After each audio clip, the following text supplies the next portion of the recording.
Doug Collins, former Republican Georgia congressman, and David Carlucci, former Democratic New York State senator, joining me now to talk a little bit about this. The mayor in New York City giving his team a B+ for this last year, this first year in office. Your thoughts on that, Doug? Well, if that's a B+ average, I'd love to see what he thinks an A+ is. I mean, this is a problem. He came into the office vowing to fight the crime and to work with the others to make sure that the police, I mean, it's his background, to make sure they have good law enforcement and good safety. That's not happening. It's happening maybe in areas that they want to point to, but overall there's still the feeling and the perception is reality that there's a lot of unsafety. And then you see what you said earlier. Real criminal justice reform does not let dangerous people out. Real criminal justice reform does not continually let people out who are shown a pattern of reoffending. What real criminal justice reform does is deals with those lower level offenders who get them out of jail so we can put the real bad guys in. Look, if that's his, like I said, if that's his idea of B+, I'd hate to see what he thinks for A+. You know, David, one of the saddest, most horrifying results of someone being let out was this crime spree over the course of the last weeks. Roland Codrington allegedly went on this spree. 2 men dead, one he didn't know. In a 20-second interaction, a slash in the throat, another killed in a park was a pediatrician. Bail reform's a big discussion here. Your thoughts on that? And also, how would you grade New York City's mayor?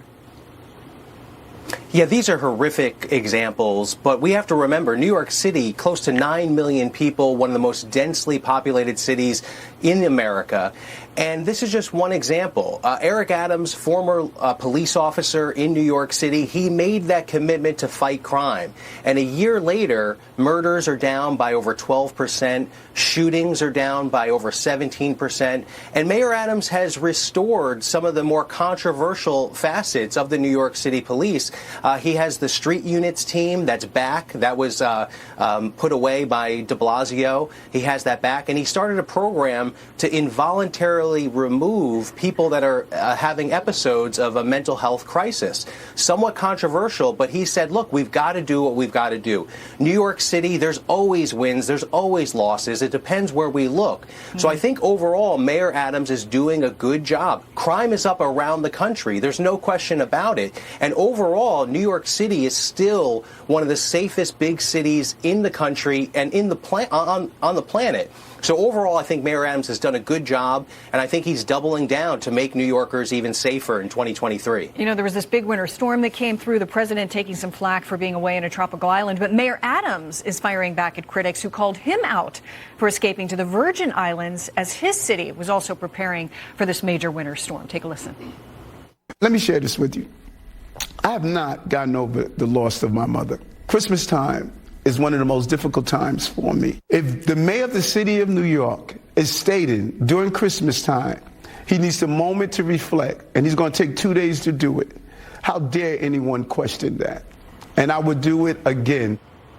You know, my heart goes out to the mayor and all those that are mourning loved ones at Christmas time. It's very, very hard.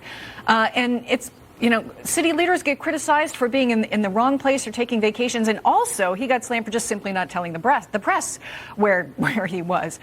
Doug, your thoughts on this? Is the mayor allowed to have a vacation over Christmas? Well, of course he's allowed to have a vacation. The question comes, though, is if there's a crisis or something brewing at that time. And that's like all of us. I mean, we all can plan our vacations, and if we want to go on those vacations, fine. But if we had something come up in our family or we had something come up in our businesses, we may have to adjust those plans. I think that's the concern that a lot of people are stressing. But look, I don't fault a administrator from a mayor to all the way to president taking time off. It comes in the time, though, of the question of when they do it. And look, I think he needs the time off, but there's always the midst of what is going on at the time, and could he do it a little bit later? And David, your thoughts on that? Yeah, in New York City, there's always going to be something. It doesn't matter when you try to take vacation. The mayor has the right to do that. It was only 2 days. What matters is the system in place to make sure that no matter what happens, that the city is operating smooth and everything is under control. And I think the mayor did that. Of course, there was a deep freeze, a lot of problems during that time, but he had the operation under his deputy mayor in full control, and the city ran as it should. Yeah. Shifting topics, the liberal media coming to the rescue for Vice President Kamala Harris. A recent Washington Post op-ed claims she had a most excellent year. The author argues much of the attention she has received, especially in her first year, has been rough. Stories about staff departures were routinely hyped as disarray in narratives that unfairly called into question Harris's competence. The nation's first black, female, and first South Asian vice president has also had to contend with the negative reactions and low expectations that come with shattering ossified notions of who should be in that position. Now, critics point out a series of failures, though, when it comes to assignments, specific assignments to the vice president, some also pointing to her struggles in interviews and public appearances. I truly believe that they are our children. We've been to the border. We've been to the border. You haven't been to the border. And I haven't been to Europe.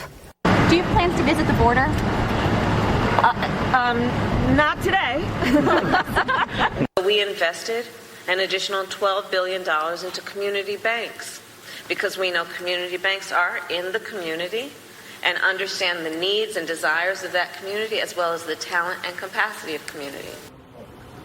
Doug, your thoughts on the media's effort to defend the vice president? Well, I mean, you just sit back and look. It's David's job really to defend this vice president. I'm not going to defend her in this situation. I mean, look, I don't care, what her gender background, any of those things are. I want to know if he's competent. And what we've seen over the last, almost 2 years now is a issue of competence. And you just played clips there. And granted, some of those are, they're splices in time. I take that. But what you've seen over time is not just what Republicans are saying, not what mainstream media is saying, but it's what other Democrats are saying. I don't hear very many Democrats. David may do it here in a minute. And he's a good guy that may say that she's the natural successor to Joe Biden. No, a lot of other Democrats are not saying that. But what really bothers me is when did the Washington Post set up an office in the DNC to actually begin to write these kind of fluff pieces that you see at a moment in time to push this forward? Again, that's where people get upset. I mean, and I think that's what we got to look at. I'm just looking for competency. That's all I'm looking for. David, do you have a defense for the vice president? Do you join the Post? Yes. Yes, I do. Look, the vice president, we can look at Dan Quayle, Dick Cheney, Al Gore. It's never portrayed in the most positive light. They live in a fishbowl. But yet what makes the headline are the fumbles. Look, Harris has served in a time where she has broken records. She has cast 26 tie-breaking votes in the U.S. Senate, one of which put the first black woman on at the Supreme Court, put another first black woman on the Federal Reserve, 26 times, and that's a record. So she's been a very vital, critical vice president and has served in a way that is more capable than many of our vice presidents in the past. But yes, we'll hear the fumbles, we'll hear the slip-ups, but overall, I think her record shows that she's doing the job that Joe Biden asked her to do. That is and one of the delivering. tasks She's that also she has. traveled around the country. When thank you the both Dobbs so much. decision came out, she really rallied. She went to 18 cities, talked to over 200 state legislators, and really pushed back against the Dobbs decision. And I think the outcome of that is what we've seen in the midterm elections, that the Democrats Doug did far better David than was Carlucci, predicted. thank you both so much. I really Harris is appreciate your insights, and we'll be talking much more in 2023.